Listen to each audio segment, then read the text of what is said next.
السلام عليكم ورحمة الله وبركاته. الحمد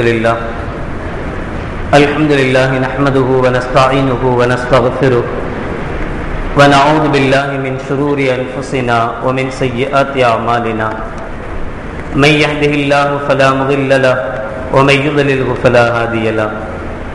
ونشهد أن لا إله إلا الله وحده لا شريك له ونشهد أن محمدا عبده ورسوله.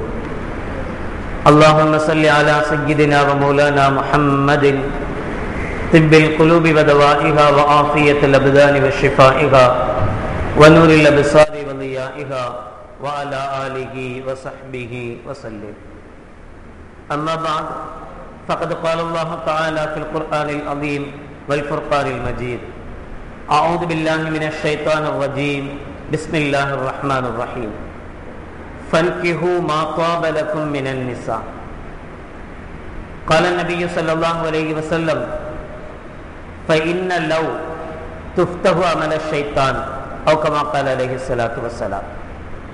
صدق الله العظيم وصدق رسوله النبي الكريم. سبحانك لا علم لنا إلا ما علمتنا إنك أنت العليم الحكيم.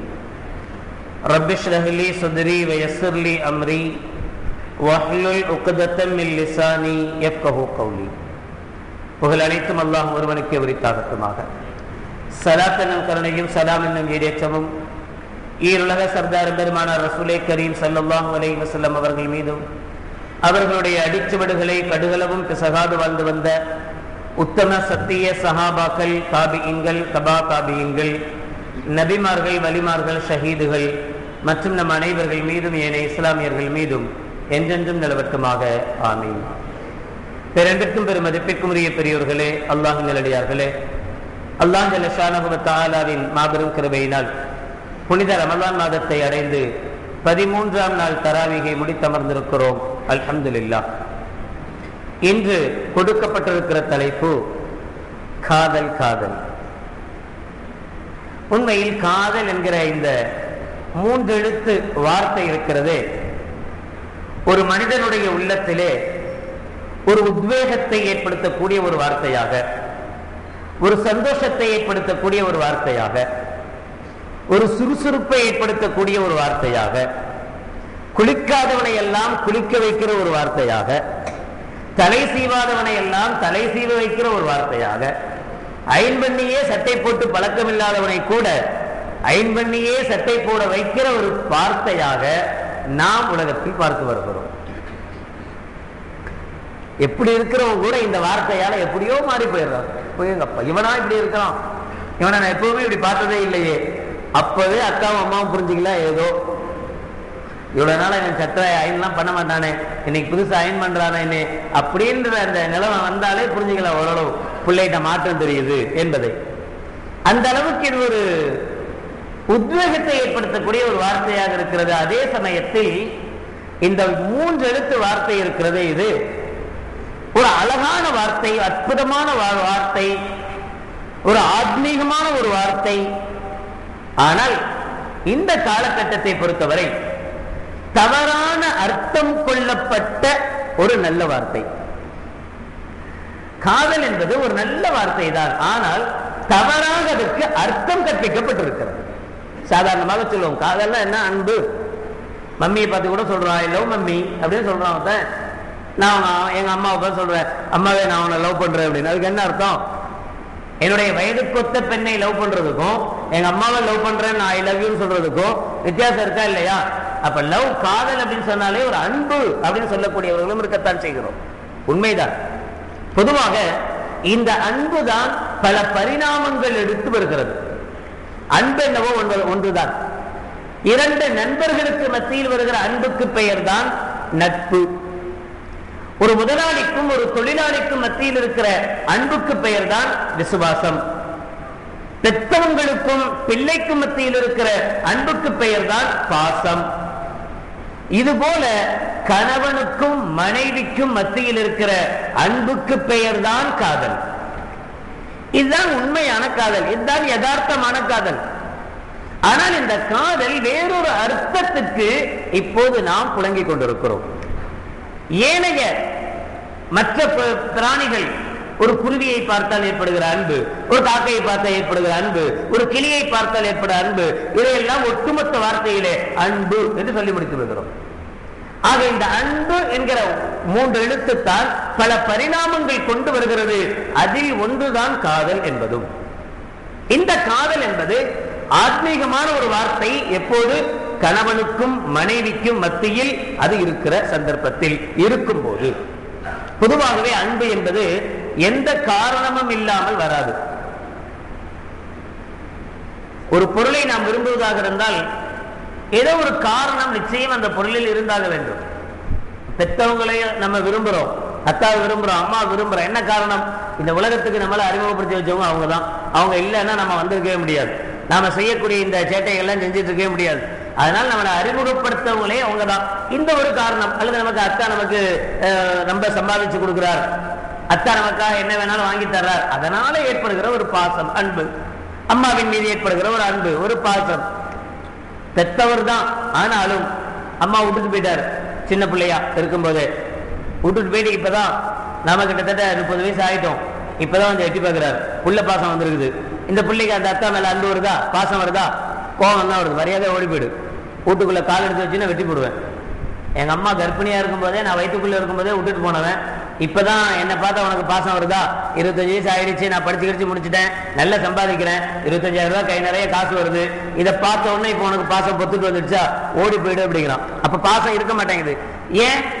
அவரு அத்தா தானே, இவன் பெறதுக்கு அவரு தானே காரணமா இருந்தாரு. ஏன் அவர் மேல இவனுக்கு பாசம் வரல அப்படின்னா அந்த காரணம் இல்லை. அவர் எனக்கு ஹெல்ப் பண்ணாரு, அவரால் தான் நான் உயர்ந்தேன் என்கிற காரணம் இல்லாத போது அந்த பாசத்துக்கு வேலை இல்லாமலே போகுது. நண்பர்களுக்கு மத்தியிலே நேசமும் நட்பும் இருக்க வேண்டுமானால் என்ன இருக்கணும்? நாம எப்போதாவது உடைஞ்சு போய் இருக்கிற நேரத்துல அந்த நட்பன் நமக்கு முழுக்க நம்மை உற்சாகப்படுத்தக்கூடியவனா இருப்பான். யாரிடத்திலேயும் சொல்ல முடியாத ரகசியங்களை எல்லாம் கூட ஒரு நண்பனை மதிச்சு என்ன செய்யலாம், சொல்லலாம். ஒரு நண்பன் இருக்கிறான், அவன்கிட்ட சொன்னாலே ஆல் இந்தியா ரேடியோ, அடுத்த செகண்ட் ஊருக்குள்ள தெரிஞ்சு போயிடுது. அந்த நண்பன் மேல நமக்கு நேசம் இருக்கா? அந்த நண்பன் மேல நமக்கு நட்பு இருக்கா? அவன்கிட்ட நான் சாதாரண நண்பனை போல நம்மால் பழக முடிகிறதா? இல்ல. காரணம் என்ன? அந்த காரணம் இல்லை. நாம நண்பனை எதற்காக வைத்திருக்கிறோமோ, ஒரு நண்பன் எதற்காக தேவைப்படுகிறானோ அந்த காரணம் இல்லாத போது அந்த நண்பனின் மீது நேசமும் வர்றதில்லை, பாசமும் வர்றதில்லை.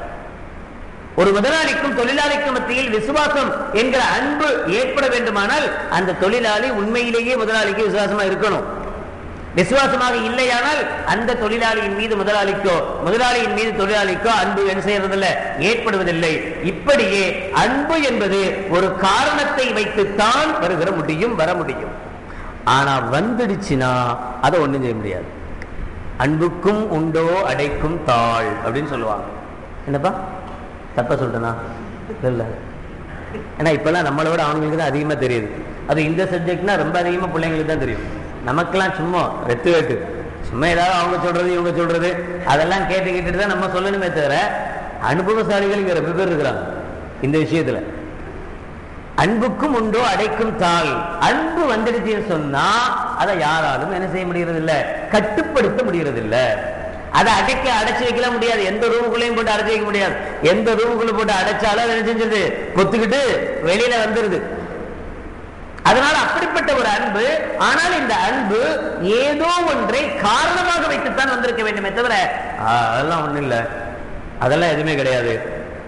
என்னப்பா நீங்க 2 பேரும் ஒன்னாவே ஸ்கூலுக்கு போறீங்க, ஒன்னாவே திரும்பி வர்றீங்க, அப்படிலாம் இல்ல. பக்கத்து வீட்டு பொண்ணு, நான் பக்கத்து வீட்டுல இருக்கேன், போகும்போது அப்படியே 2 பேரும் ஒன்னா போயிட்டு திரும்ப வரும்போது 2 பேரும் ஒன்னா வந்துடுறோம் அப்படின்னா இல்ல இல்ல இல்ல இல்ல, சும்மாலாம் அன்பு வராது. ஏதோ காரணத்தினாலதான் வரும்.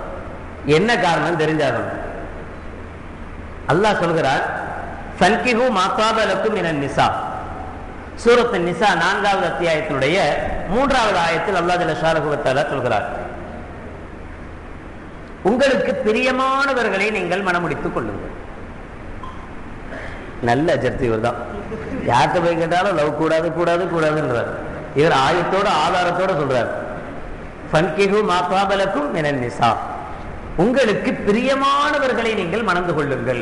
அல்லாஹ் சொல்கிற வார்த்தை. பொதுவாகவே இந்த குர்ஆனுடைய ஆயத்தை நம்ம ரொம்ப கவனிக்க வேண்டிய, அல்லாஹ் ரொம்ப மதிநுட்பமா சொல்லுவான். நான் அன்னைக்கு கூட சொல்லி காட்டினேன், 54, 45. அது மாதிரியே இங்கேயும் பாருங்களேன், ஒரு அற்புதத்தை அல்லாஹ் வச்சிருக்கிறான். சூரத்து நிசா அப்படின்னு சொல்றது 4வது அத்தியாயம். இந்த ஆயத்து வருவது 3வது ஆயத். அதான் நான் இப்படி சொன்னா உங்களுக்கு புரியாது. 4:3 இப்ப புரியுதா? முன்னாடி உள்ள ஒன்ன காண போச்சு. நம்ம தானே சொல்றோம், அப்புறம் எதுக்கு ஐ? அதனால ஒண்ணு மட்டும் இல்லாம போய் எது மட்டும் வருது? 4:3 தெரியும், சின்ன பிள்ளைங்களுக்கு தெரியும். வயசானவங்க கொஞ்சம் முழிக்கலாம், கஷ்டமா இருக்கும்.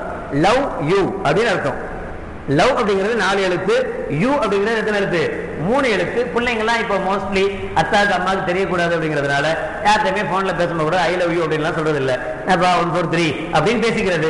இவங்க என்னமோ கணக்கு பேசி படிச்சுட்டு இருக்கான் போல தெரியுது. புள்ள ஏதோ மேத்ஸ் ஏதோ கேட்டுட்டு இருக்கான் அவங்க அப்படின்னு இவங்க என்ன செஞ்சுக்குவாங்க, நினைச்சுக்குவாங்க. அவன் இந்த பாசையில பேசிட்டு இருப்பான். அல்லாவும் அந்த பாசையிலே பேசுற மாதிரி நமக்கு தெரியுது. 4:3 தான் சொல்லியிருக்கிறான். 4வது அத்தியாயம் 3வது ஆயத்தில் அல்லாஹ் என்ன சொல்றான்? உங்களுக்கு விருப்பமானவர்களை நீங்கள் முடித்துக் கொள்ளுங்கள், மனம் முடித்துக் கொள்ளுங்கள். இப்ப விருப்பமானவர்களை மனம் முடிச்சுக் கொள்ளுங்கன்னா என்ன அர்த்தம்? அப்ப மனம் முடிக்கிறதுக்கு முன்னாடியே விருப்பம் வேணும்னு தெரியுது, அப்படித்தானே? மனம் முடிக்கிறதுக்கு முன்னாடியே, கல்யாணம் முடிக்கிறதுக்கு முன்னாடியே என்ன வேணுமா? அன்பு வேணும், பிரிய வேணும்னு தெரியுது. அதான் தானே நாங்க செய்யறோம். அதான் நாங்க முன்னாடியே பேசி பழகெல்லாம் முடிஞ்சு போச்சுன்னு பிடிச்சிருந்தா அதுக்கப்புறம் என்ன செஞ்சுக்கிறோம்? கல்யாணம் முடிச்சுக்கிறோம். அதுக்கு தானே காதல் அப்படின்னா இல்ல. அனுமதி தருது இஸ்லாம். எப்போ? பிரியத்துக்கு அனுமதி கொடுக்குது. ஏற்கனவே நம்ம சொல்லி இருக்கிறோம், ஒரு பெண்ணை ஒரு மணமகனுக்கு பேசுவதானால் மணமகன் மணமகளை போய் பார்க்கணும், சில நிபந்தனைகளோடு பார்த்து இந்த மணமகனுக்கு பிடிச்சிருந்தால் மனம் முடிக்கிறது. ஒரு மணமகளுக்கு அதிகாரம் இருக்கிறது, உரிமை இருக்கிறது. தனக்காக யாரை கணவனாக பேசப்படுகிறதோ அந்த கணவனை நேர்ல பார்த்து தன்னுடைய விருப்பத்தின் பேரில், அந்த பெண்ணுடைய விருப்பத்தின் பேரில் தான் மனம் முடித்து வைக்கப்பட வேண்டும். அதைத்தான் அல்லாஹ் இங்க ஃபன்கிஹு மா தாப லக்கும் மினன் நிசான்னு சொல்றானே தவிர நாம வச்சிருக்கிற காதல் அல்ல. அதுக்கு இது ஆதாரமா தூக்கிட்டு போயிடக்கூடாது. பார்த்தீங்களா, அல்லாஹ்வே சொல்லிட்டான் உங்களுக்கு பிடிச்சமா இருந்தாதான் மனம் முடிங்கன்னு சொல்லி. பிடிச்சமா இருக்கா இல்லையாங்கிறது தான் ஒரு 6 வருஷமா நாங்க டெஸ்ட் பண்றோம். பிடிக்குதா இல்லையா? ஒவ்வொன்றும் பிடிக்கணுமா இல்லையா? சில சமயத்துல எந்த அளவுக்கு இவன் மாறி போகிறான் என்றால், பச்சை கலர்ல சட்டை போட்டு போய் நிக்கிறான். அது சி என்னது இப்படி இருக்கு, கலரு நல்லாவே இல்லையே அப்படின்னு அவ சொன்னா டக்குன்னு ஒரே மாறி இருக்கான். ஆமா, நான் கூட எங்க அம்மாட்ட சொன்னேன், ரொம்ப வற்புறுத்துறதுனால வேற வழி இல்லாம போட்டு வந்துட்டேன். என்ன கலர் போட்டா நல்லா இருக்கும்னு நினைக்கிறேன்? எல்லோ போட்டா நல்லா இருக்குமே, கொஞ்சம் லைட் கிரீனா போட்டா நல்லா இருக்குமே அப்படின்னா இருக்கிற சட்டை எல்லாம் போச்சு, அவ்வளவுதான். அந்த பச்சை கலர் சட்டை இனி போடவே மாட்டான் வாழ்நாள். அது எல்லாத்தையும் மாத்திட்டு இனி எல்லாம் இல்லைனா லைட் கிரீனும் அப்புறம் எல்லோவும் என்ன அவளுக்கு பிடிக்குமோ அதைத்தான் நான் செய்யறேன் அப்படின்னு பழகுறாங்களா இவங்க. இப்படி பழகிட்டு அதுக்கப்புறம் என்ன செய்யறாங்களாம்? கை விட்டு போயிடுறாங்களாம். 10 மணிக்கு பிக்கப்பு, 4 மணிக்கு டிராப்பு. இதுதான் இன்னைக்கு காதலுக்கு வியாக்கியானம். காதல் அப்படின்னா என்ன அப்படின்னு யார்கிட்டயாவது கேட்டா இளைஞர் சொல்லக்கூடிய வியாக்கியானம் என்ன, அதுக்குள்ளார தாரீஃப் அப்படின்னு அரபியில சொல்லுவாங்க. அதுக்கு பொருள் என்ன பொருள் அப்படின்னா 10 மணிக்கு பிக்கப்பு, 4 மணிக்கு டிராப், அவ்வளவு. வேற முடிஞ்சு போச்சு. 10 மணில 4 மணி வரை கூட இருக்கணும். அவ்வளவு 4 மணிக்கு முடிஞ்சதுன்னா நீ யாரோ நான் யாரோ போய்கிட்டே இருக்கணும். ரொம்ப அருமையான காதல் இது, ரொம்ப பிடித்தமான காதல் இது. ஒவ்வொன்றையும் இப்படிப்பட்ட ஒரு ஈர்ப்பின் காரணத்தினால் இள வயதில் ஏற்படக்கூடிய இந்த காதல், இது உண்மையிலேயே காதல் என்கிற பெயருக்கு அருகதையற்ற காதல். இது காமம், காதல் அல்ல. காதல் என்பது கணவனுக்கும் மனைவிக்கும் மத்தியிலே ஏற்படக்கூடிய ஊடல்களுக்கு, அன்புக்கு பெயர் தான் காதலே தவிர 2 அந்நியர்களுக்கு மத்தியில் ஏற்படுகிற அன்புக்கு பெயர் காதல் அல்ல. கணவன் மனைவி என்கிற உறவுக்கு மத்தியில் ஏற்படுகிற அன்புக்கு பெயர் தான் காதலே தவிர 2 அஜ்னபிகள், 2 அந்நியர்களுக்கு மத்தியிலே, ஆண் யாரோ பெண் யாரோ, இவர்களுக்கு 2 பேருக்கு மத்தியிலே ஏற்படுகிற அன்புக்கு பெயர் காதல் அல்ல, காமம். காரணம், அது ஏதோ ஒன்னை முன்வைத்துத்தான் வந்திருக்கிறதே தவிர இல்லையானால் வர்றதுக்கு வாய்ப்பில்லை. அவளை மட்டும் காதலிக்கிறான், அவ கூட அவளுடைய ஃப்ரெண்ட் இருக்கா, என்ன அவளுக்கு கொஞ்சம் பல்லு கொஞ்சம் முன்னாடி தெத்திக்கிட்டு நிக்குது, ஏன் அவளை காதலிக்க வேண்டியதானே?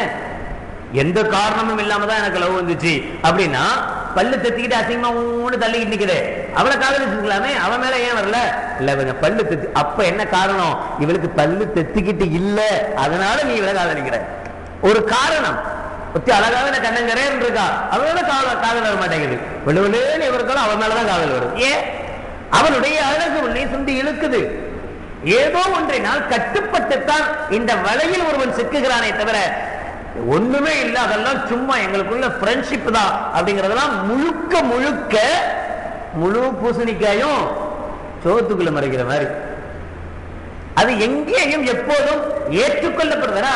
வார்த்தைக்கு வேண்டாம் அழகா இருக்கலாம், சொல்றதுக்கு வேற அழகா இருக்கலாம். நானும் என்னுடைய ஃப்ரெண்டும் ரொம்ப ஃப்ரெண்டா இருக்கிறோம், அவ பொம்பளை நான் அவ்வளவுதான், ஆனால் ரொம்ப ஃப்ரெண்ட்ஷிப்பா தான் பழகிறோம், வேற எங்கிட்ட எந்த பழக்கமும் கிடையாது. ஆனால் எந்த ஒரு இளைஞன் இது மாதிரியான சந்தர்ப்பங்களில் தன்னை தற்காத்துக் கொள்கிறானோ அவனுக்கு அல்லாஹ் ஜல்ல ஷானஹு வ தஆலா மிகப்பெரிய அந்தஸ்துகளை வழங்குகிறார். நேற்று சூரத்துல் யூசுப் ஓத கேட்டோம். யூசுப் அலைஹிஸ்ஸலாமுடைய சம்பவத்தை நீங்கள் தெரிந்திருப்பீர்கள். சுலைஹா அம்மையார் யூசுப் அலைஹிஸ்ஸலாத்து வஸ்ஸலாம் அவங்களுடைய சகோதரர்கள்லாம் கொண்டு வந்து கிணத்துக்குள்ள போட்டு போயிட்டாங்க. அப்புறம் அங்கிருந்து வந்து ஒரு வியாபார கூட்டம் கிணத்துல இருந்த யூசுப் நபியை தூக்கிட்டு வந்து மார்க்கெட்ல விலை வச்சு வித்துடுச்சு. வித்த யூசுப் நபியை ஒரு அரசர் வாங்கிட்டு போனாரு, ஒரு மந்திரி வாங்கிட்டு போனாரு. அந்த மந்திரியினுடைய மனைவி தான் சுலைஹா அம்மையார் இருந்தாங்க. இவர் அந்த வீட்டில் இருந்தால் இவர் மிகப்பெரிய அழகர். நபிகள் நாயகம் ஸல்லல்லாஹு அலைஹி வஸல்லம் அவர்கள் சொல்வார்கள், உலகத்திலேயே அழகானவர் யூசுப் நபி தான், அவருக்கு பிறகு ஒரு அழகானவர் பிறக்கவே இல்லை. நம்ம அழகெல்லாம் ஒண்ணுமே இல்லாத அழகு, இனி பிறக்க போவதும் இல்லை. யூசுப் நபியை மாதிரி அப்படி ஒரு அழகான ஆள் கிடையவே கிடையாது. நெருப்பையும் பஞ்சையும் பக்கத்தில் வச்சா பத்திக்கத்தானே செய்யும் என்கிற அடிப்படையில் யூசுப் நபி அந்த வீட்டுக்குள்ள இருந்தார். சுலைஹா அம்மையாரும் அங்கதான் இருந்தாங்க. இப்படிப்பட்ட ஒரு அழகான ஒரு வாலிபரை, ஒரு கட்டுமஸ்தான ஒரு வாலிபரை பார்த்தவுடன் அவர்களுடைய உள்ளத்தில் சில எண்ணங்கள் தோன்றியது. அந்த எண்ணத்தை யூசுப் அலைஹிஸ்ஸலாம் அவங்கள்ட்ட தெரியப்படுத்துறாங்க. எனக்கு உங்க மேல ஆசையா இருக்கு அப்படின்னு சொல்றாங்க. நம்ம பாசையில சொல்றதா இருந்தா ஐ லவ் யூ சொல்றாங்க. அவர் திரும்ப ஐ லவ் யூ சொல்லாம அல்லது சேம் டு யூ அப்படின்னு சொல்லாம அவர் என்ன செஞ்சாரு, ரிஜெக்ட் பண்ணிடுறாரு. அதுக்கு என்ன சொல்றது? ஐ சொல்லுங்களம்பா, ஐ ஹேட் யூ ஹேபிட்டா முளைச்சு 3 இலை கூட உடலன்னு சொல்லுவோமே அந்த பிள்ளைங்க. அது மாதிரி யூசுப் நபி என்ன செஞ்சிட்டாங்களாம், சுலைஹா அம்மையார்ட்ட நான் உன்னை லவ் பண்ண முடியாது போ அப்படின்னு சொல்லிட்டாரு. இந்த அம்மா நம்ம இவ்வளவு தூரம் சொல்லி ஏத்துக்க மாட்டேங்கிறான். அது நம்மகிட்ட வேலை செய்கிற வேலைக்கார பையன், நம்ம பெரிய எஜமானி முதலாளி அம்மா, அவன் வேலைக்கார பையன், நம்ம சொல்லி கேட்க மாட்டேங்கிறான் அப்படின்னு ஒரு சந்தர்ப்பத்துல தவறாக நடக்க முயற்சி செய்யும் போது அவங்க ஓடுறாங்க, பின்னாடி சட்டையை பிடிச்சிருந்தாங்க, சட்டை கிழிஞ்சது என்கிற சம்பவங்கள் வருகிறது. அப்ப யூசுப் நபி அலைஹிஸ்ஸலாத்து வஸ்ஸலாம் அவர்கள் எப்படிப்பட்ட ஒரு சூழல்ல இருக்காங்க அப்படின்னா, வெளியூர் உள்ளூர் கிடையாது. எங்க இருக்காங்க? தன்னுடைய அத்தா தன்னுடைய சகோதரர்கள் எல்லாம் வேற ஊர்ல இருக்காங்க, இவர் வேற ஊருக்கு வந்திருக்காரு. இந்த ஊரை பொறுத்தவரை யூசுப் அலைஹிஸ்ஸலாம் அவங்களுக்கு தெரிஞ்சவங்க யாருமே கிடையாது, உறவினர்கள் கிடையாது, அத்தா அம்மா இல்ல, அவங்க சொந்த பந்தம் யாருமே இல்ல, இவரை பத்தி யாருக்குமே ஒண்ணுமே தெரியாது. இவர் வீட்டுக்குள்ளேயே தான் இருக்கிறார், இந்த அம்மா கூடவே தான் இருக்கிறார், இங்கேயே தான் இருக்கிறார். இப்படிப்பட்ட ஒரு சூழல்ல ஒரு அழகான பெண் இவரை யூசுப் நபி அலைஹிஸ்ஸலாத்து வஸ்ஸலாம் அவர்களை அழைக்க அவர் சொன்ன வார்த்தை, எனக்கு இந்த சுகங்களை விட ஒரு எச்சரிக்கையும் கொடுத்தாங்க சுலைஹா அம்மையார், நான் சொல்றதுக்கு நீ கட்டுப்படலை அப்படின்னா ஜெயில தூக்கி போட்டுருவேன், நீ என்ன ரேப் பண்ண முயற்சி பண்ண அப்படின்னு சொல்லி உன்னை தூக்கி போட்டுருவேன், ஜெயில தூக்கி போட்டுருவேன் அப்படின்னு சொன்னாங்க. அப்பவும் யூசுப் அலைஹிஸ்ஸலாம் சொன்னாங்க, பரவாயில்ல, நான் இப்படி ஒரு அநியாயத்துக்கு உடன்படுவதை விட நான் சிறையில கிடக்கிறதே எனக்கு பெட்டர். நம்ம பிள்ளைங்களாலும் இப்போ அதான் சொல்றாங்க, நம்ம பசங்களும் நாங்களும் சிறைக்குள்ள தான் இருக்கிறோம் யூசுப் நபி மாதிரி. என்ன யூசுப் நபி கம்பி போட்ட சிறைக்குள்ள இருந்தாங்க, நாங்க அவளுடைய இதயம் என்கிற சிறைக்குள் இருக்கிறோம். அதனால எங்களால என்ன செய்ய முடியல, எப்படி சிறைக்குள் மாட்டிக்கொண்ட ஒருவனால அவன் இஷ்டத்துக்கு நடக்க முடியாது. ஒருத்தனை சிறைக்குள்ள தூக்கி போட்டாங்க, அவன் இஷ்டத்துக்கு நடக்க முடியுமா? அவன் வெளியில வரணும்னு நினைச்சா வெளியே வர முடியுமா? வெளியே வந்து ஜாலியா அங்க போகணும்னு நினைச்சா போக முடியுமா? எதுவுமே அவனால முடியாது. சிறைக்குள்ள என்ன சட்டமோ அதான். அது மாதிரிதான் நம்ம பிள்ளைங்களும் மாட்டிக்கிறாங்க. அந்த சிறைக்குள்ள போய் மாட்டிட்டா அவன் என்ன சொல்றானோ அதான் இனி சட்டம். இவன் இஷ்டத்துக்கு ஒண்ணுமே கிடையாது. குறைஞ்சபட்சம் முடிவெட்டுறது கூட அவனுடைய இஷ்டப்படிதான் நடக்கணும். அவன் மொட்டை அடிச்சாதான் உனக்கு நல்லா இருக்குன்னு சொன்னா அடுத்த செகண்ட் இவன் மொட்டையோட வந்து நிற்கிறான். என்ன இல்ல அவளுக்கு இதுதான் பிடிக்குமா? இப்படிப்பட்ட சிறை யூசுப் அலைஹிஸ்ஸலாம் சொன்னாங்க, எனக்கு இந்த சிறையை விட எந்த சிறை தான் பெட்ரு. உண்மையான அந்த சிறை பரவாயில்ல, அங்க கொசு கடிக்குமா பரவாயில்ல, கடிச்சிட்டு போகுது. அங்க எனக்கு சரியான சாப்பாடு தர மாட்டாங்களா பரவாயில்ல, நான் இஷ்டப்படி என்னால் வாழ முடியாதா பரவாயில்ல, எனக்கு எதுவுமே தேவையில்லை, இந்த அநியாயத்துக்கு நான் உடன்படுவதை விட எனக்கு சிறையே மேல் என்று யூசுப் அலைஹிஸ்ஸலாத்து வஸ்ஸலாம் அவர்கள் சொன்னாங்க.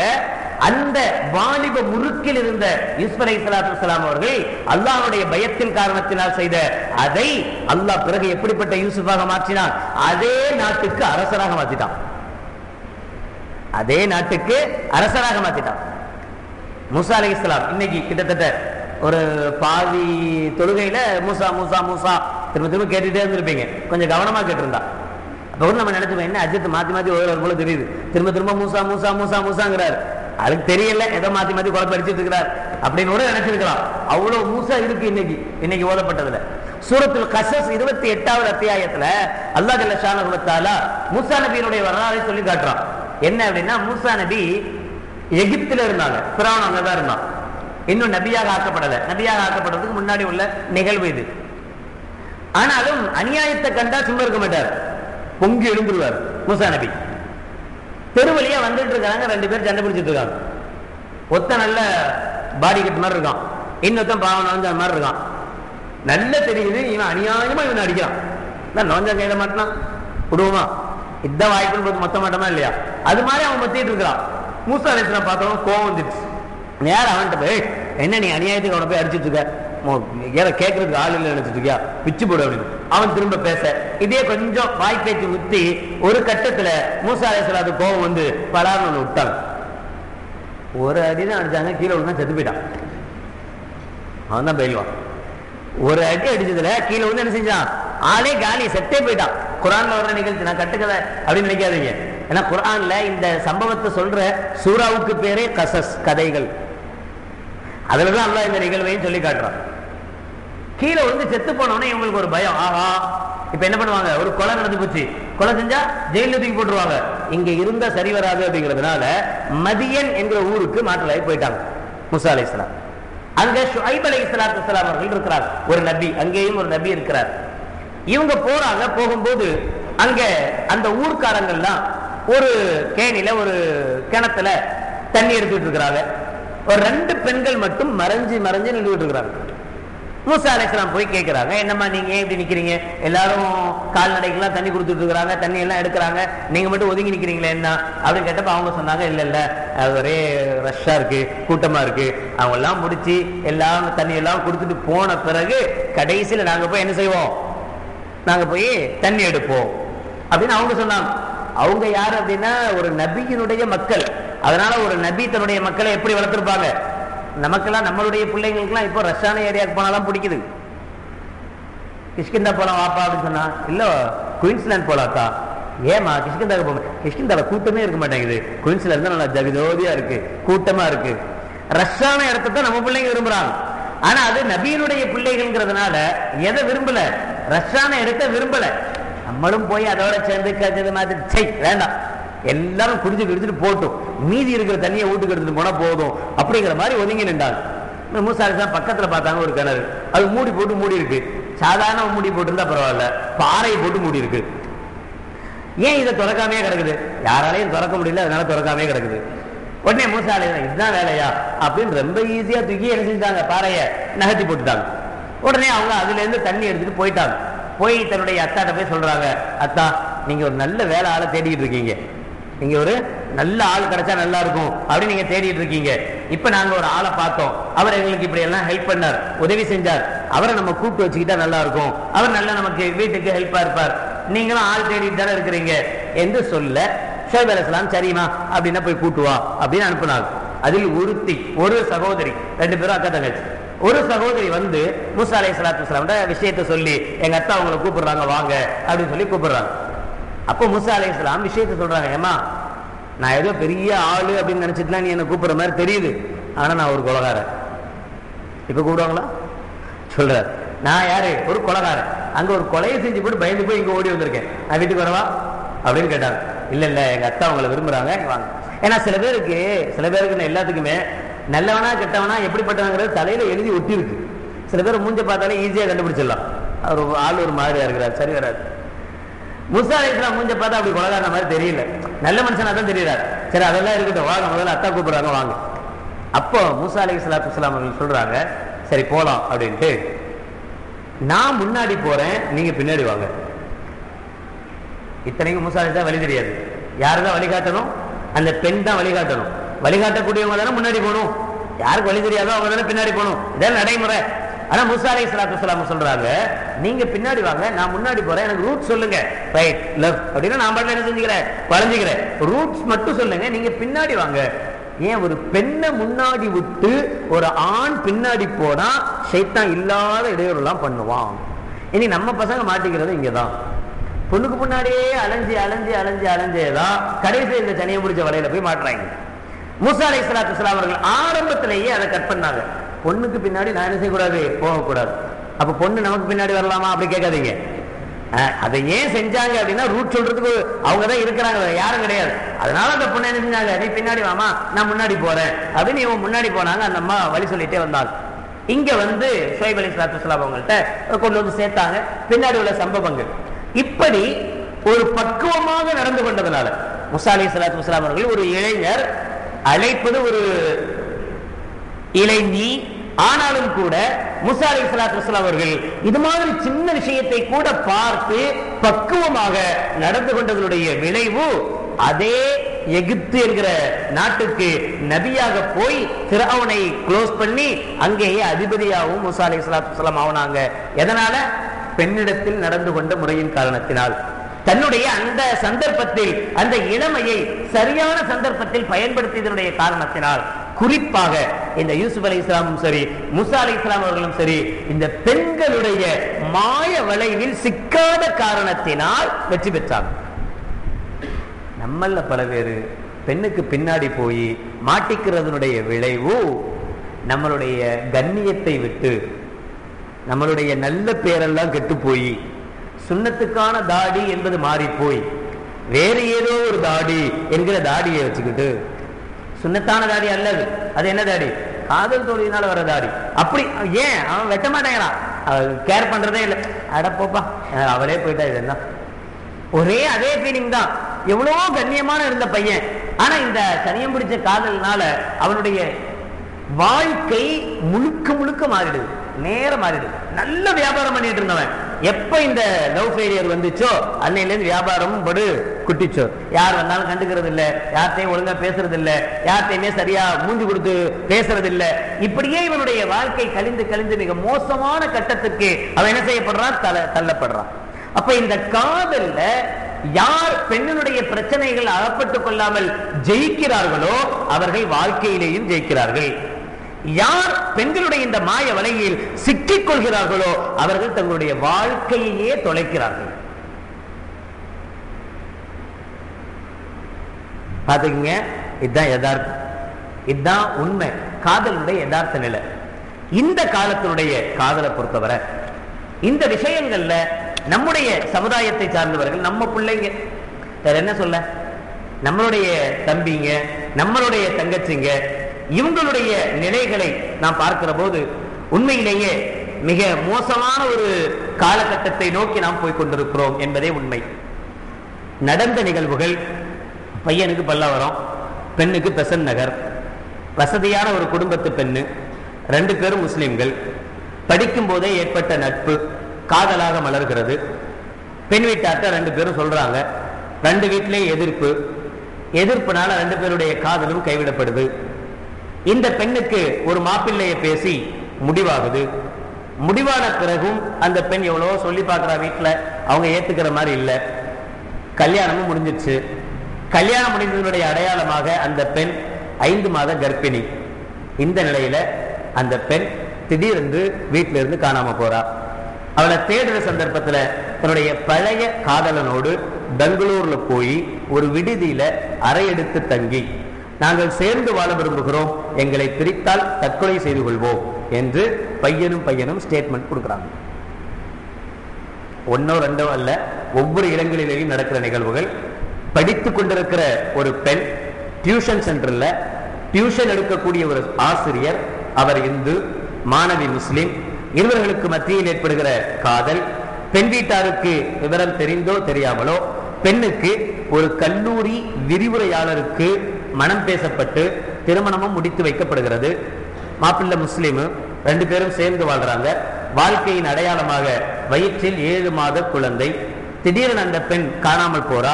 பிறகு தெரியுது தன்னுடைய பழைய காதலனோடு எங்கேயோ சுற்றித் திரிகிறாள் என்று. தமிழகத்தில் முஸ்லிம்கள் அதிகம் வசிக்கக்கூடிய பிரபலமான ஒரு ஊரில் ஒரு இஸ்லாமிய பெண் ஈமான் இல்லாதவனை கல்லூரி காலத்தில் காதலிக்கிறாள். இதனை அறியாத பெற்றோர்கள் அவளுக்கு திருமண ஏற்பாட்டையும் செய்கிறார்கள். திருமணமும் வெகு ஜோராக நடந்து கொண்டிருக்கிறது. எல்லாம் வச்சு கொண்டு வந்து எல்லாம் திருமணம் நடந்துகிட்டு இருக்கு. இமாம் குத்பா ஓத ஆரம்பித்தார். முன்னாள் காதலன் அடியாட்களுடன் வாகன சகிதமாக வந்திறங்கினான். தங்கள் காதலுக்கு ஆதாரமாக அவளுடன் எடுத்துக்கொண்ட புகைப்படத்தை காட்டி பிரச்சனையில் ஈடுபட இமாம் பாதியிலேயே குத்துபாவை நிறுத்திவிட்டு பள்ளிவாசலுக்கு திரும்பினார். இதெல்லாம் எங்கேயோ உள்ள நிகழ்வுகள் அல்ல, நம்மை சுற்றி நடக்கிற உண்மையான சத்தியமான நிகழ்ச்சிகள். பிராமண பெண், பையன் முஸ்லிம், தேனி மாவட்டம், கல்லூரியில் உருவான காதல். இருவரையும் கண்காணாத இடத்துக்கு அழைத்து சென்று இருவரும் இப்போது சேர்ந்து வாழ்கிறார்கள் என்பது மட்டும் தெரியும். எங்கே, எப்படி, திருமணம் ஆனதா ஆகவில்லையா எதுவும் பையன் வீட்டாருக்கும் தெரியாது, பெண் வீட்டாருக்கும் தெரியாது. இப்படி எவ்வளவோ நம்முடைய இளைஞர்கள் இந்த காதல் என்கிற அநியாயமான ஒரு 3 எழுத்துக்கு கட்டுப்பட்டு தன்னுடைய வாழ்க்கையை மட்டுமல்ல தன்னுடைய ஈமானையும் தொலைத்து போகிறார்கள். நவுதுபில்லா மின்ஹா. அல்லாஹ் நம் குழந்தைகளை காப்பாற்றுவானாக. ஆமீன். ஈமானையும் இழக்கிறார்கள். அந்த பெண்ணுக்காக இவன் எப்படியும் மாறுவதற்கு தயாராகிறான். தன்னுடைய இஸ்லாத்தை விட்டுக் கொடுப்பதற்கு இவன் தயாராகிறான். காரணம் என்ன அப்படின்னு சொன்னா, இந்த பிள்ளைகளுக்கு ஆரம்பத்திலிருந்தே நாம் மார்க்க கல்வியை பத்தி ஒண்ணுமே சொல்லி கொடுக்கல. இவங்களுக்கு அல்லாஹ்வை பத்தி ஒண்ணும் தெரியாது, ரசூலை பத்தி ஒண்ணும் தெரியாது, இஸ்லாம்னா என்னன்னு தெரியாது, இதனுடைய மகத்துவம் என்னன்னு தெரியாது, மற்ற மதங்களுக்கும் நமக்கும் உள்ள வித்தியாசம் என்னன்னு தெரியாது, நம்ம எவ்வளவு உயர்வானவர்கள் என்கிற நிலை இவனுக்கு தெரியாது. இவன் சாதாரணமாக ஒரு முஸ்லிமும் ஆளுதான், மனுஷன்தான், ஒரு இந்துவும் மனுஷன்தான், ஒரு கிறிஸ்தவனும் மனுஷன்தான் என்றுதான் நம்முடைய பிள்ளைகள் புழங்கி வைத்திருக்கிறாங்க, தெரிஞ்சு வச்சிருக்கிறாங்க. எனவே எந்த மதத்தில் இருந்தாலும் பரவாயில்லை என்கிற எண்ணம் அவர்களுக்கு இருக்கிறது. அதனால அவளுக்காக தன் ஈமானை பறிகொடுக்க இந்த பையன் தயாராகிறான். அந்த பொண்ணும் என்ன செஞ்சிடறான், தயாராகி விடுகிறார். இப்படிப்பட்ட நிலைகள் பல இடங்களிலே சர்வசாதாரணமாக நடந்து கொண்டிருக்கிற ஒரு நிகழ்வு. இதுக்கு முக்கிய காரணமாக இருப்பது கோ எஜுகேஷன் என்று சொல்லக்கூடிய இரு பாலாரும் இணைந்து படிக்கிற பள்ளிக்கூடங்கள். சின்ன வயசிலிருந்தே, ஆரம்பத்திலிருந்து, சாதாரணமாக எல்கேஜி யூகேஜி படிக்கும் போதே நாமளே நம்ம பிள்ளைய கெடுக்கிறோம். அவன் யூகேஜி போயிட்டு வர்றான், வந்த உடனே அவன்கிட்ட நம்ம கேட்கிற கேள்வி, ஸ்கூல் போனியா? ஆமா. எப்படி இருந்துச்சு? நல்லா இருந்துச்சு. டீச்சர் எப்படி நடத்தினாங்க? நல்லா நடத்தினாங்க. ஃப்ரெண்ட் எல்லாம் பிடிச்சியா? ஆமா. ஃப்ரெண்ட் என்ன, பேர் என்ன? ஃப்ரெண்டு பேர் என்ன? ஆம்பளை பேரையா சொல்லுவான். நான் அதை கேட்கலடா, கேர்ள் ஃப்ரெண்டு பேர் என்ன? அம்மா கேட்கிற வார்த்தை இது. யூகேஜி படிக்கிற பையன் அவன் சொல்றான், நந்தினிமா. அப்படியா? நல்லா இருப்பாளா? நல்லா இருப்பாமா. நல்ல எனக்கு பாடம்லாம் சொல்லி தருவாமா. அதனால பிஞ்சு குழந்தை சொல்லும். ஆனா அந்த பிஞ்சு குழந்தையினுடைய உள்ளத்துல நஞ்சை வளர்ப்பதே தாய் தான். ஆரம்பத்துல அவன் அதுக்கு கொஞ்சம் கொஞ்சமாக ஊக்கம் கொடுக்கிறான். பரவாயில்ல இந்த ஊக்கம் கொடுக்கிறான். கடைசியில் அது முத்தி போய் வரும்போது உட்கார்ந்து அழுகுறான். ஐயோ என் பிள்ளை இப்படி போயிட்டானேன்னு. காரணமே நீ தானே. ஆரம்பத்திலேயே அதை தடுத்திருந்தால், தடுத்து வளர்த்திருந்தால் அவன் இந்த மோசமான நிலைக்கு போக போறான். 2006வது வருஷத்துல பள்ளிக்கு செல்லாத குழந்தை தொழிலாளர்கள் உலக அளவுல 25 கோடி, இந்தியாவில் மட்டும் 8 கோடி குழந்தை தொழிலாளர்கள் 2006 இருந்தாங்க. ஆனா national university of education planning and administration NUEPA என்கிற அமைப்பு 2009ஆம் ஆண்டு எடுத்த கணக்கெடுப்பின்படி தேசிய அளவில் 1.48 கோடி முஸ்லிம் குழந்தைகள் ஆரம்ப கல்வி பயில்கிறார்கள். இது மொத்த எண்ணிக்கையில் 11.3%. இது முந்தைய ஆண்டை விட 10.49% முன்னாடி இருந்துச்சு. இப்ப 11.3% 2009 மாறி இருக்கு. நடுநிலை வகுப்புகளில் படிக்கக்கூடிய முஸ்லிம் பிள்ளைகள் 40.87 லட்சத்திலிருந்து 9.13% உயர்ந்திருக்கிறது. இது 2005ஆம் ஆண்டுல 8.54% இருந்தது. இப்படி முஸ்லிம் குழந்தைகளுடைய கல்வி வளர்ச்சியை பொறுத்தவரை, இக்காலகட்டத்தை பொறுத்தவரை மிக வேகமாக கல்வியிலே முஸ்லிம்கள் முன்னேறி கொண்டுதான் இருக்கிறார்கள் என்பது யதார்த்த நிலைமை, உண்மை. இது சந்தோஷப்பட வேண்டிய ஒரு விஷயம்தான். ஆனால் இந்த கல்விதான் மறுபக்கம் சமூக ஒழுக்கமும் தனிமனித ஒழுக்கமும் சரிவை நோக்கி சென்று கொண்டிருக்கிறது. மோசமான நிலைகளை இதே கல்வி இந்த பிள்ளைகளுக்கு மத்தியிலே ஏற்படுத்தி கொண்டிருக்கிறது. சாதாரண மக்களோடு சேர்த்து பார்க்கும் போது அறிவாளிகள் அப்படின்னு சொல்றாங்களே, ரொம்ப படிச்சவங்க, இந்த படித்தவர்களுக்கு இறை நம்பிக்கை குறைவாக உள்ளதாக லண்டன்ல உள்ள அல்ஸ்டர் பல்கலைக்கழக ஆராய்ச்சியாளர்கள் அண்மையில் தெரிவித்துள்ளனர். ரொம்ப படிச்சவங்களுக்கு என்ன ஆயிடுதான், இறை நம்பிக்கை கொஞ்சம் கொஞ்சமா போயிடுது. நான் தான் என்னுடைய டேலண்ட்ல தான் நான் பண்றேன், என்னுடைய என்று சொல்லி சொல்லி இறை நம்பிக்கை கொஞ்சம் கொஞ்சமா போகுது. 20ஆம் நூற்றாண்டுல 137 வளரும் நாடுகள்ல மக்கள் மத்தியில் சமய நம்பிக்கை குறைந்து வருவதாகவும் மக்கள் அறிவியல் துறையில் வளர்ந்து வருவதே இதற்கு காரணம் என்றும் 2008 ஜூனில் நடந்த ஆய்வு கூறுகின்றது. 2003ஆம் ஆண்டு கணக்கெடுப்பின்படி அமெரிக்காவில் திருமணமாகாத பெண்களுக்கு பிறந்த குழந்தைகளுடைய எண்ணிக்கை 14 லட்சம். நவுதுபில்லாஹ். 2003ஆவது வருஷம் அமெரிக்காவில் திருமணமாகாமல் குழந்தை பெற்றுக் கொண்டவர்களுடைய எண்ணிக்கை 14 லட்சம். இது அங்க பிறந்த குழந்தைகளுடைய மொத்த எண்ணிக்கையில 34.6%. அதாவது நாட்டில் 1/3 குழந்தைகள் பெற்றுக் கொள்வது தவறான வழியில் தானே தவிர திருமணம் முடித்து அல்ல. சரி, இது அது ஒரு வித்தியாசமான ஒரு நாகரிகமான ஒரு, அதனால அப்படின்னு ஒதுக்கலாம்னு பார்த்தா 2009 இந்திய தேசிய மகளிர் ஆணையம் வெளியிட்ட ஒரு தகவல், இந்தியா முழுவதும் 28 லட்சம் பெண்கள் பாலியல் தொழிலில் ஈடுபட்டுள்ளனர். இவர்களில் சிறுமிகள் 43% பேர். பாலியல் தொழிலில் ஈடுபட்டிருக்கிற சிறுமிகள் நம்முடைய நாட்டில் 43%, கிட்டத்தட்ட பாதி பெண்கள். இவங்க 15 to 35 வயதுக்கு உட்பட்ட பெண்கள் 2.4% பேர். இந்தியாவில் 1999 நடந்த 41,000 கருக்கலைப்புகளில் அபார்ஷன்ல 21.7% கரு வயதுக்கு குறைவான இளம் பெண்களுக்கு நடந்தது என்பது பெரிய அதிர்ச்சி. கருக்கலைப்பு யாருக்கு செய்யப்பட்டிருக்கு? சமீபத்தில் நீங்க பேப்பர்ல படிச்சிருப்பீங்க. ஒரு ஸ்கூலினுடைய பாத்ரூம்லேயே ஒரு குழந்தை படிக்கிற ஒரு புள்ள பிரசவம் ஆயிடுச்சு. காலம் எங்க போய்கிட்டு இருக்கு, நம்முடைய பிள்ளைகள் உடைய திசை எது நோக்கி போய்கொண்டிருக்கிறது என்பதை கண்டிப்பாக பெற்றோர்கள் யோசிக்க வேண்டிய ஒரு நிலை. அதிகம் படிப்பவர்கள் என்று கூறப்படுகிற கேரளாவில் திருவனந்தபுரத்தில் அரசு மருத்துவமனையில் மட்டும் ஒரு மாதத்துக்கு 110 கருக்கலைப்புகள் நடந்தால் அதில் 12% மனமாகாத பெண்களுக்குத்தான் நடக்கிறது. இது ஒரு பக்கம். 2008ஆம் ஆண்டு சாஃப்ட்வியூ நிறுவனம் நடத்திய ஆய்வில் கிடைத்த தகவலின்படி இளைஞர்கள் நண்பர்கள் மூலமாக 55% ஆண்களும் 35% பெண்களும் கெட்ட பழக்கங்களுக்கு அடிமையாகின்றனர். நண்பர்கள் மூலமாகத்தான் கெட்டு போறாங்க. பள்ளி கல்லூரி பருவத்திலேயே 42% மாணவர்களும் 22% மாணவிகளும் சிகரெட் பிடிக்க கற்றுக்கொள்கின்றனர். மதுப்பழக்கத்திற்கு 32% ஆண்களும் 26% பெண்களும் அடிமைகளாக உள்ளனர். தவறான தோழிகளுடைய சேர்க்கையால் 35% பெண்கள் மது, சிகரெட், போதை ஊசி ஆகியவற்றுக்கு அடிமையாக இருக்கின்றனர். இவர்களில் முஸ்லிம் பெண்களும் அடக்கம். இன்றைய கல்வி என்பது வெறும் பணம் சம்பாதிக்கும் இயந்திரங்களை உருவாக்கும் தொழிற்சாலைகளாகத்தான் கல்வி நிலையங்கள் இருக்கிறதே தவிர குணமுள்ள பிள்ளைகளை உருவாக்குற கல்வி சாலைகளை எங்கேயும் பார்க்க முடிவதில்லை. இதுக்கு முழுக்க முழுக்க காரணம் பெற்றோர்கள்.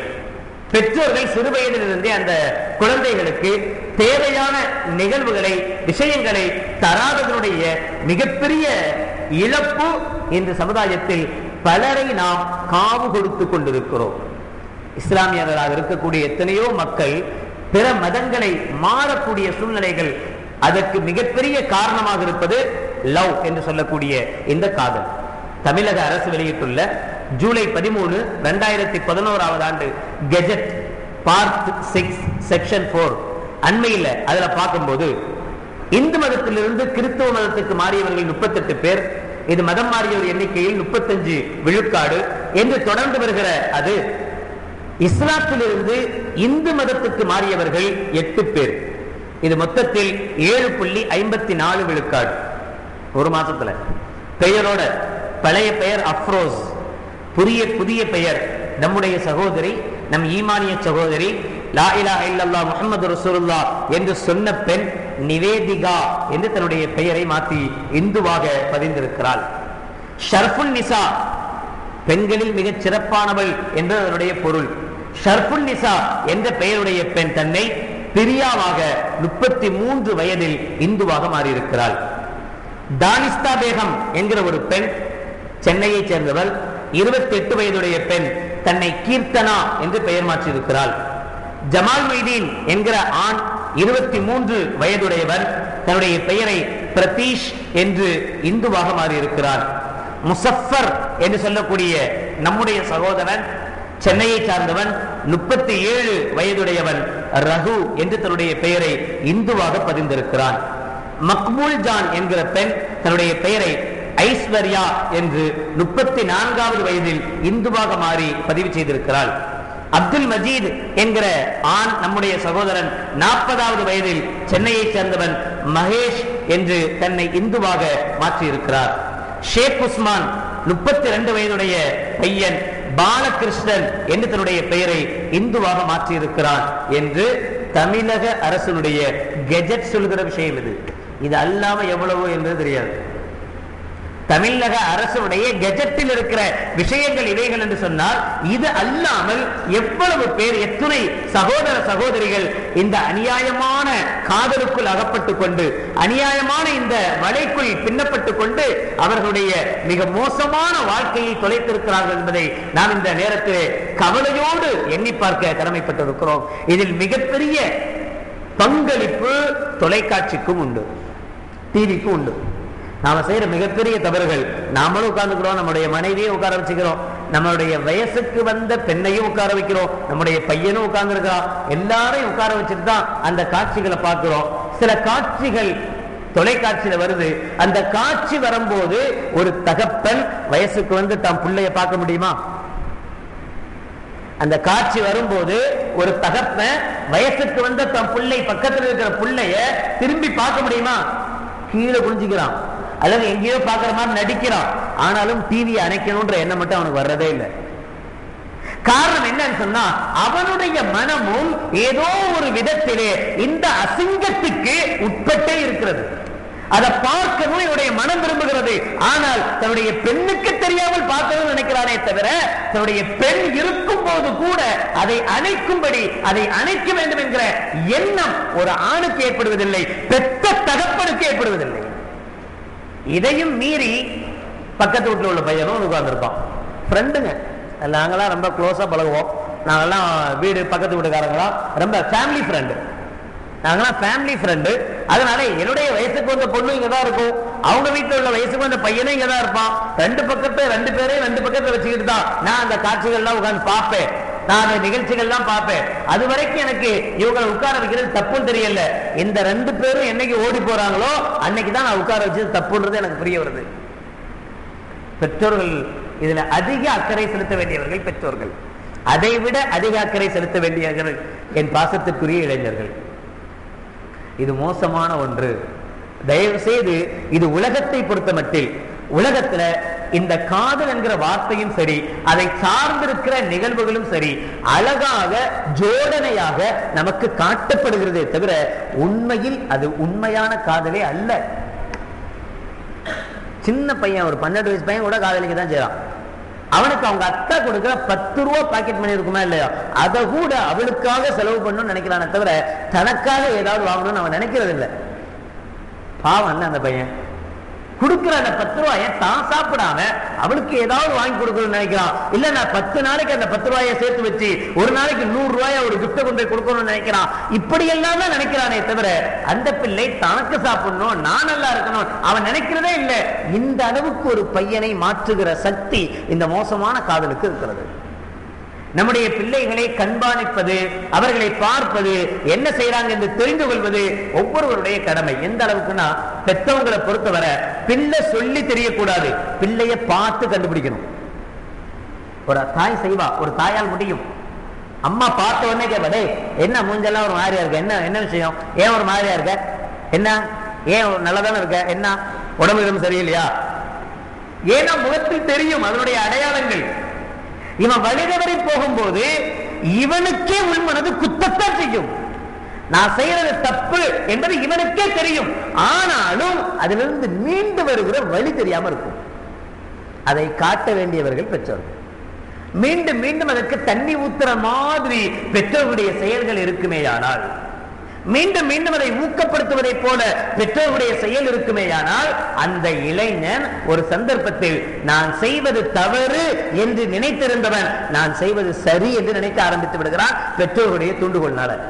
இவங்களே சொல்லி விடுறாங்க, அவன் கிளாஸ்மேட் பிரியா இருக்காளே, அவளுக்கு இன்னைக்கு பர்த்டே ஆச்சு, எதுவும் கிஃப்ட் பண்ணலையா? அம்மா கேட்கிறா. ஒரு 15 வயசு பையன்ட்ட, ஒரு 18 வயசு பையன்ட்ட ஒரு தாய் கேட்கக்கூடிய கேள்வி, ஒரு அம்மா கேட்கக்கூடிய கேள்வி, என்னடா அவன் கேர்ள் ஃபிரெண்ட் இருக்காளே பிரியா இருக்காளே, அவளுக்கு இன்னைக்கு பர்த்டே ஆச்சு, நீ எதுவும் கிஃப்ட் பண்ணலையா? இவங்க என்ன நினைச்சிட்டு கேட்கிறாங்களாமா, இவனுடைய பர்த்டேக்கு அவ கிஃப்ட் பண்ணலாம். அப்ப நம்ம கிஃப்ட் பண்ணலாம் நம்மள அசிங்கமா நினைக்க மாட்டாங்களா? நம்ம கிஃப்ட் பண்ணலாம், நம்ம என்னவோ வாங்கி வாங்கி சாப்பிடுறவங்க அப்படின்னு அசிங்கமா நினைக்க மாட்டாங்களா? இப்ப நம்மளும் கொடுக்கணும் இல்ல அப்படின்னு நல்லெண்ணம் வச்சு கேட்கிறாங்களாமா. இங்கேதான் தூண்டுதலே இருக்கிறது என்கிற போது எப்படி ஒரு பிள்ளையை பாதுகாக்க முடியும்? ஒரு பிள்ளையை கெடுப்பதில், ஒரு பிள்ளை கெட்டு போவதில் அதிக பங்கு பெற்றோர்களுக்குத்தான் உண்டு. முழு பங்கு பெற்றோர்களுக்குத்தான் உண்டு. அவனுக்கு சம்பந்தம் இல்லாம தேவையில்லாத உயர் ரகமான செல்போன்களை வாங்கி கொடுக்கிறது, அவனுக்கு தகுந்த மாதிரியான செல்போன்கள். ஒரு பேச்சுக்கு தேவை அவசியம் என்கிற போது அவசியமானவர்களை வாங்கி கொடுக்கலாம், அவசியம் இல்லாதவர்களை வாங்கி கொடுக்கிறோம். அதுல அவன் எப்பவுமே நல்லதுதான் பாப்பா அப்படின்னு நம்ம நினைக்கிறதே தப்பு. முதல்ல ஒரு இளைஞனுடைய எண்ணம், அவனுடைய ஆசை, அவனுடைய எண்ணங்கள் எல்லாமே இந்த காலகட்டத்தை பொறுத்தவரை எங்கே கெட்டது நடந்தாலும், எங்கே கெட்டதை பார்த்தாலும் அவனுடைய எண்ணம் உடனடியாக கெட்டதின் பக்கம் போகத்தான் செய்யும். அதை அவனால் கட்டுப்படுத்த முடியாத ஒரு சூழல். நாம் அவன் கையில வாங்கி கொடுத்துட்டு நீ சாப்பிடாத அப்படின்னா அவன் சாப்பிடாம இருப்பான்.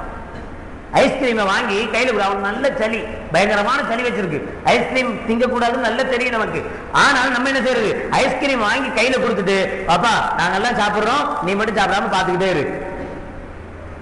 கையில வாங்கி கொடுத்துட்டு நீ சாப்பிடாத அப்படின்னு சொன்னா அவன் எப்படி சாப்பிடாம இருப்பான்? ஒண்ணு உங்களுக்கு தெரிஞ்சு சாப்பிடுவான், அல்லது உங்களுக்கு தெரியாம சாப்பிடுவான். ஆனா சாப்பிடுவான். ஆனா அசிங்கங்களை பார்க்கிறான், அருவருப்புகளை பார்க்கிறான், அதனுடைய தூண்டுதல்கள் அவனுடைய உள்ளத்தில் பிறக்கிறது. தன்னுடைய சகோதரியை கூட தவறான எண்ணத்தோடு பார்க்கக்கூடிய இளைஞர்கள் உருவாகிறான். அவனை கெடுப்பது அத்தா, அவனை கெடுத்தது அம்மா. கெட்டு போனதற்கு ஒரு விதத்திலேயும் அவன் காரணம் அல்ல. 99% அவனுடைய பெற்றோர்கள் காரணம், ஒரே ஒரு சதவிகிதம் அவனுடைய இச்சை காரணம்.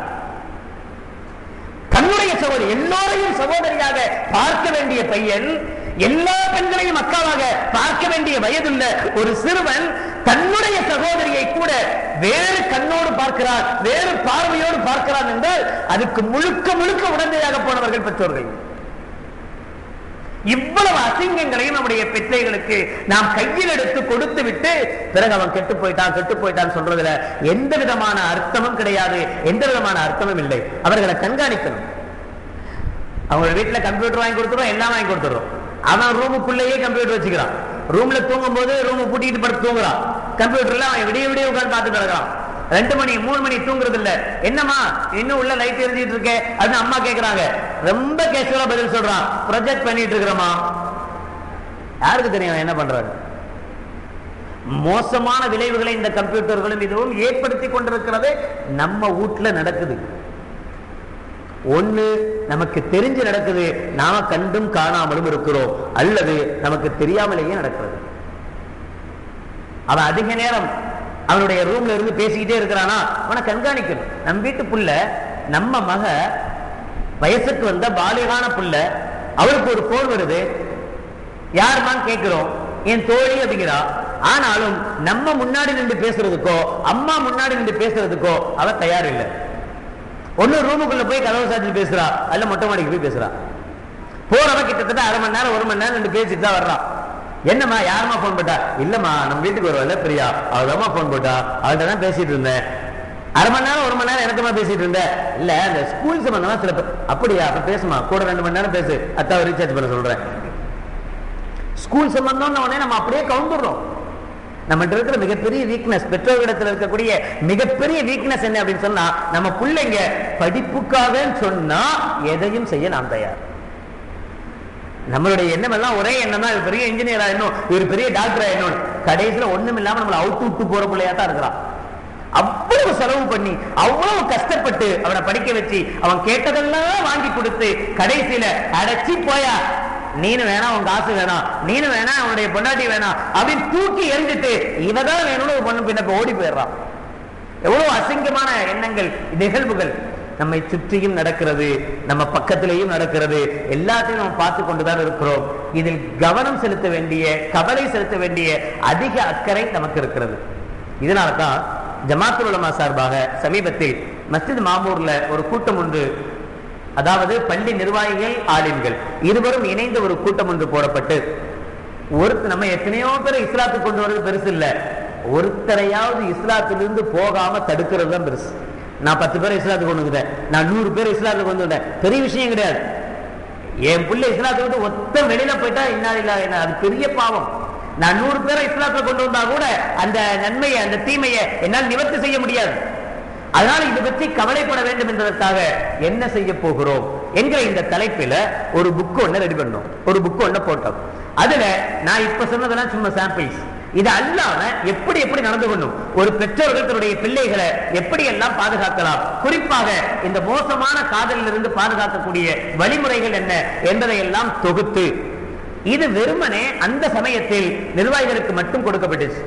பிறகு ஒவ்வொருவரும் இந்த புக்கை பார்த்துட்டு நமக்கும் தேவை என்று கேட்டதனுடைய விளைவாக ஜமாத்துல் உலமாவின் சார்பாக நம்மை அணுகி, அதாவது லஜ்னத்துல் முஸ்லிம் ட்ரஸ்டில் இருக்கக்கூடிய மக்தப் தாலீம் கமிட்டி என்கிற அந்த மக்தப் தாலீம் கமிட்டியை அணுகி எங்களுக்கு இது மாதிரி சில காப்பிகள் போட்டு தரணும் என்று அவங்க கேட்க, நாம இத சில நல்லுள்ளம் கொண்ட இளைஞர்கள் மூலமாக, வேற யாரோ பெரிய பணக்காரங்கள்ட்ட எல்லாம் போய் வாங்கல, இளைஞர்கள் தான் செஞ்சு கொடுத்தாங்க எங்களுக்கு. சில இளைஞர்கள், நல்லுள்ளம் கொண்ட இளைஞர்கள், சமுதாயத்தின் மீது அக்கறை கொண்ட இளைஞர்கள்னால இது கிட்டத்தட்ட பல பிரதிகள் போடப்பட்டு இது இப்போது முழுக்க தமிழ்நாடு முழுக்க ஒவ்வொரு மாவட்டங்களுக்கும் அனுப்பப்பட்டு, எங்களுடைய மெயின் வேலை என்ன அப்படின்னு சொன்னா, இந்த புக்கு ஒவ்வொரு வீட்டுக்கும் போய் சேரணும். ஒவ்வொரு கல்லூரி மாணவியினுடைய கையிலையும் இது போய் சேரணும். ஒரு கல்லூரி மாணவனுடைய ஒவ்வொருவருடைய கையிலேயும், ஒவ்வொரு இளைஞருடைய கையிலையும் போகணும். அதை அவன் படிச்சு பார்க்கணும். இதை படிச்ச பிறகும் எனக்கு அந்த மாற்று மத காதலிதான் வேணும் என்றால் தொலைஞ்சு போட்டும், இல்லையானால் நிச்சயம் அல்லாஹ் இதை படித்த பிறகு அவனுடைய நிலையில் நிச்சயம் மாற்றத்தை தருவார் என்கிற நம்பிக்கையோடு இதை நாம் வெளியிட்டிருக்கிறோம். அல்ஹம்துலில்லாஹ். ஆனா இதுவரைக்கும் இது எவ்வளவு நடந்துச்சு ஆனா நமக்கே தெரியாது. நான் உங்களிடத்தில் வைக்கிற மிகப்பெரிய வேண்டுகோள், யாரிடத்திலேயும் தனியா போய் எங்களுக்கு அதுவா இதுவா என்று கேட்க விரும்பல. இது நம்முடைய மஹல்லாவில் உள்ள ஒவ்வொரு வீட்டுக்கும் ஒவ்வொரு இளைஞர் இளைஞர்களுடைய கைகளிலேயும் நிச்சயம் தவழ வேண்டும், கண்டிப்பாக இருக்க வேண்டும். அவர்களிலே ஒவ்வொருவரும் படிச்சு பார்க்கணும் இதனுடைய பாதகங்கள் என்ன, எவ்வளவு மோசமான விளைவுகளை இந்த காதல் ஏற்படுத்துகிறது என்பது அவங்க தெரியணும். அதுக்கு இன்ஷா அல்லாஹ் நீங்கள் முயன்றால், நீங்கள் நினைச்சால் இது முடிக்க முடியும். நம்ம எவ்வளவு எதுக்காக வேண்டிய எல்லாமோ எவ்வளவெல்லாமோ செலவழிக்கிறோம், முயற்சி பண்ணுங்க. இந்த புக்கு அதிகமாக விநியோகம் செய்யப்பட்டு நம்முடைய குறைந்தபட்சம் நாம் ஃபர்ஸ்ட் ஸ்டெப்பா நம்முடைய மஹல்லாவை சார்ந்த ஒவ்வொரு வீட்டில் உள்ள ஒவ்வொரு இளைஞர் இளைஞர்களுடைய கைகளிலேயும் இந்த புக்கை கொண்டு போய் சேர்க்க வேண்டிய கட்டாய கடமை இருக்கிறது. சமுதாய நல்ல எண்ணங்கள் கொண்டவர்கள் தயவு செய்து அணுகி இதை பிரிண்ட் போட்டு கொடுக்கணும் உங்களிடத்தில் தாழ்மையோடு நான் கேட்டுக்கொள்கிறேன். காரணம், இது நிச்சயம் அவருடைய மனதில் ஒரு மாற்றத்தை ஏற்படுத்தி இதனால் ஒரே ஒரு சகோதரன் திருந்தினாலும் அல்ஹம்துலில்லாஹ் அது நமக்கு கிடைத்த மிகப்பெரிய வெற்றி என்பதை நாம் மறந்துவிட வேண்டாம். எனவே இந்த காதல் என்கிற வார்த்தை மிக மோசமாக அர்த்தம் கொள்ளப்பட்டு இந்த காலத்தில் பயன்படுத்தப்படுகிறது. ஆனால் நிச்சயம் காதல் வேண்டும் என்பதுதான் இஸ்லாத்தினுடைய நிலைப்பாடு. என்ன ஜெர்த்து நல்லா தானே பேசிட்டு இருந்தீங்க, திடீர்னு கடைசியில் என்னமோ ஒரு மாதிரியா பேசுறீங்கன்னா, உண்மையில் காதல் வேண்டும். எங்கே அப்படின்னா கணவனுக்கும் மனைவிக்கும் மத்தியில் இல்லாத இடத்தில் ஒரு இடத்தை வச்சிடுறோம், இருக்க வேண்டிய இடத்துல இருந்து அதை தூக்கிட்டு. காதல் எங்க இருக்கணுமோ இப்ப அங்க இல்லை, காதல் எங்க இருக்கக்கூடாதோ இப்ப அங்க இருக்கு. இப்ப நாம செய்ய வேண்டிய வேலைன்னா இருக்கக்கூடாத இடத்திலிருந்து எடுத்து எங்க இருக்கணுமோ அங்க வச்சோம்னு சொன்னா விவாகரத்துகள் குறையும், தலாக்குகள் குறையும், மன முறிவுகள் குறையும், கணவன் மனைவிக்கு மத்தியிலே சந்தோஷங்கள் பெருக்கெடுக்கும். அல்லாஹ் ஜல்ல ஷானஹு வ தஆலா இந்த மாய தீயிலிருந்து நம்முடைய சகோதர சகோதரிகள் அனைவர்களையும் காத்தல் புரிவானாக. வாஹிரு தஅவானா அனில் ஹம்துலில்லாஹி ரப்பில் ஆலமீன். அஸ்ஸலாமு அலைக்கும் வ ரஹ்மத்துல்லாஹி வ பரகாத்துஹு. பிஸ்மில்லாஹிர் ரஹ்மானிர் ரஹீம். அல்ஹம்துலில்லாஹி ரப்பில் ஆலமீன். اللهم صل على سيدنا مولانا محمد وعلى آل سيدنا مولانا محمد وبارك وسلم عليه. ربنا ظلمنا أنفسنا وإن لم تغفر لنا وترحمنا لنكونن من الخاسرين. ربنا اغفر لنا ذنوبنا وإسرافنا في أمرنا وثبت أقدامنا وانصرنا على القوم الكافرين. اللهم تقبل منا صلاتنا وصيامنا وقيامنا وركوعنا وسجودنا وتخشعنا وتضرعنا وتمم تقصير أعمالنا وتجاوز عنا سيئاتنا وتوفنا مع الأبرار. اللهم اهدنا الصراط المستقيم صراط الذين أنعمت عليهم من النبيين والصديقين والشهداء والصالحين. اللهم أرنا الحق حقا وارزقنا اتباعه وأرنا الباطل باطلا وارزقنا اجتنابه. ربنا آتنا في الدنيا حسنة وفي الآخرة حسنة وقنا عذاب النار. وصلى الله تعالى وسلم على خير خلقه سيدنا محمد وعلى آله وأصحابه أجمعين. سبحان ربك رب العزة عما يصفون وسلام على المرسلين والحمد لله رب العالمين. سبحان الله وبحمده سبحانك اللهم وبحمدك أشهد أن لا إله إلا أنت أستغفرك وأتوب إليك. سبحان ربك رب العزة عما يصفون وسلام على المرسلين والحمد لله رب العالمين. صلى الله على محمد صلى الله عليه وسلم. صلى الله على محمد صلى الله عليه وسلم. صلى الله على محمد يا رب صل عليه وسلم. السلام عليكم.